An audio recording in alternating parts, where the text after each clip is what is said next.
Beginning in October, the Army plans to station an active unit inside the United States for the first time to serve as an on-call federal response in times of emergency. The 3rd Infantry Division's 1st Brigade Combat Team has spent 35 of the last 60 months in Iraq, but now the unit's training for domestic operations. The unit will soon be under the day-to-day control of U.S. Army North, the Army service component of Northern Command. The Army Times reports this new mission marks the first time an active unit has been given a dedicated assignment to Northern Command. The paper says the Army unit may be called upon to help with civil unrest and crowd control. The soldiers are learning to use so-called non-lethal weapons designed to subdue unruly or dangerous individuals and crowds.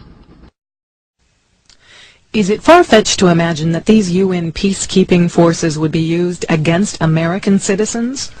The 502nd, another unit from Fort Campbell, Kentucky, is shown here arriving as peacekeepers in Somalia, wearing their UN blue berets and UN insignia.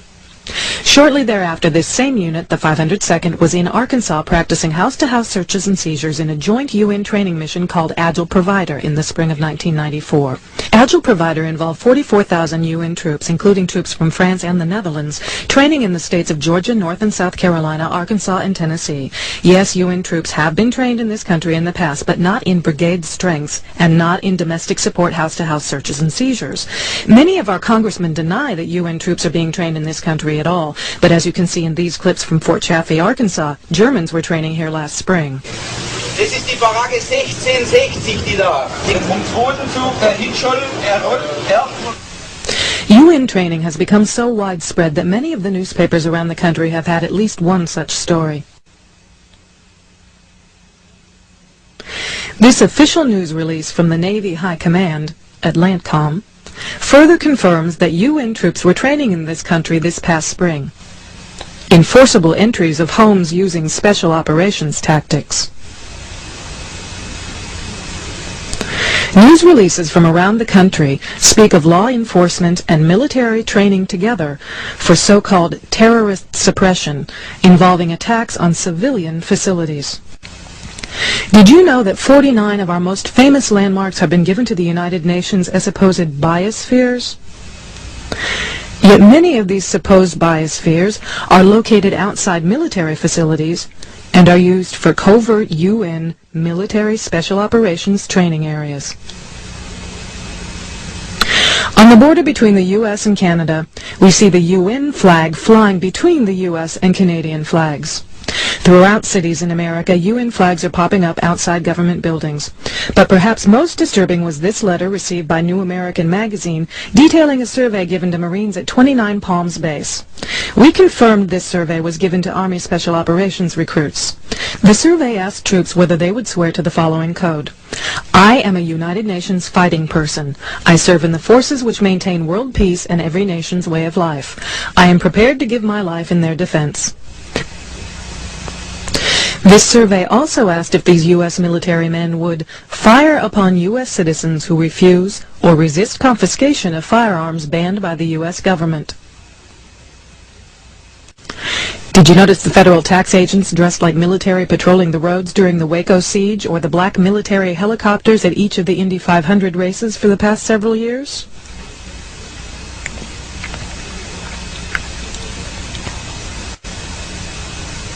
We found that these state facilities are being built in the middle of U.S. Army property, not just in Indiana, but other states, as people sent us pictures of such facilities in their states, such as this facility at Camp Pinckney in Brighton, Michigan.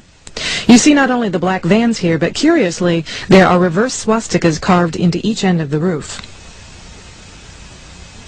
We also began to receive information about the Federal Emergency Management Agency known as FEMA, such as these pictures of a FEMA facility in Texas. FEMA operations are divided into 10 regions, as we were told in this letter from FEMA. The American public has been led to believe that FEMA is for disaster relief operations. Yet if we look at military manuals such as FM 4130, the U.S. Army Civil Affairs and Operations Manual, you'll find the details about who FEMA really is. The government doesn't want this information out because, as you can see, the manual says to destroy it by any means that will prevent its dissemination. The manual says that FEMA is the executive agency that serves as the point of contact for the USG for emergency management within the United States. Under Executive Order 12148 of July 20th, 1979, the President transferred all functions from the Civil Defense, Civil Preparedness agencies under the Department of Defense to FEMA.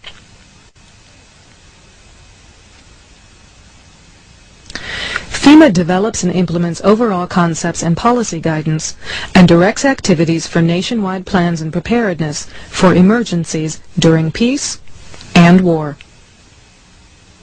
It also develops plans, systems, and capabilities for protection of the U.S. populace, government, and industry, and for stabilization of the economy in time of emergency. Again, we see from this military manual that FEMA is divided into 10 regions and is the command and control agency for all emergency planning. None of this sounds too sinister until you begin to find out what FEMA has done with 96% of their budget. FEMA has built prisons around the country, and they've also built underground facilities. It actually turns out that they are the key agency to implement a plan known as Operation Garden Plot, the plan to put American citizens in prison camps. Under Executive Order 12919, signed by Bill Clinton on June 3, 1993, presidential authority under a 1950s Defense Production Act was delegated to the Secretaries of Defense, Agriculture, Treasury, and Commerce to seize all civilian property for the government solely by declaring them necessary for national defense. It also gave the Director of FEMA the authority to implement FEMA plans during a national emergency. Most people don't realize that this country has been in a declared state of emergency since the Federal Emergency Act was enacted in 1933, which was the beginning of FEMA, and also gave presidents the authority to issue executive orders. Each president since then has issued an executive order declaring a state of national emergency. Bill Clinton has issued 3 such orders since he took office. Shown here is a FEMA facility in Denton, Texas, where you can see mile after mile of FEMA command and control trailers. These trailers are self-sustaining and contain electrical generators and communications equipment that can be moved out anywhere in the country to start a FEMA operations center.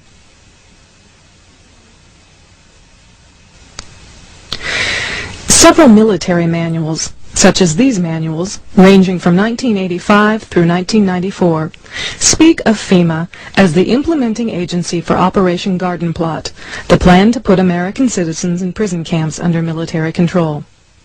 This 1994 Field Manual for Military Police speaks of Operation Garden Plot as a DoD civil disturbance plan that tells the military what they can and cannot do, and that they will operate under FEMA control.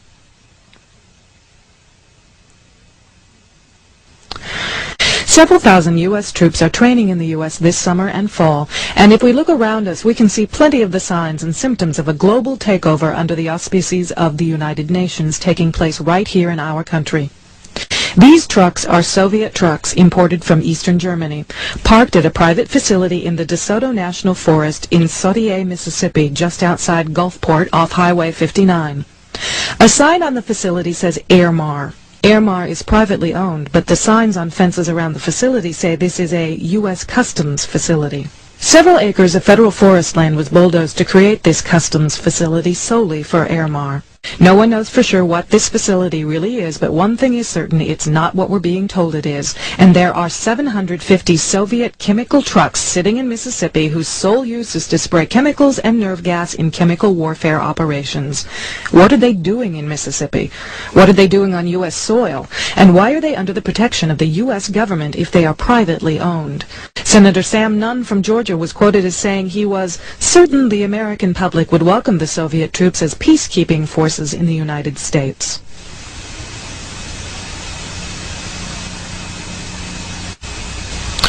Not only have these Soviet trucks been found in Mississippi, people recently photographed these 2 clearly marked Soviet vehicles in Texas. This train full of American-made tanks was one of 7 such trains that passed through Indianapolis en route to Fort Lewis, Washington in June. We were told that this was the 3rd Armored Division returning from Europe. Yet Fort Lewis has such a severe housing shortage that many military families are actually living in tents. Yet this whole division is being sent there. 3 other such trains passed through Indianapolis in early August, one heading to Fort Riley, Kansas, another to Alabama, and the third to Fort Lewis, Washington. Are these tanks part of Operation Garden Plot, to be used to round us up for the slave labor camps, along with the black helicopters and federal law enforcement that look like active-duty military stationed in our roadways as they were in Waco? Welcome to the New World Order. Expect no mercy.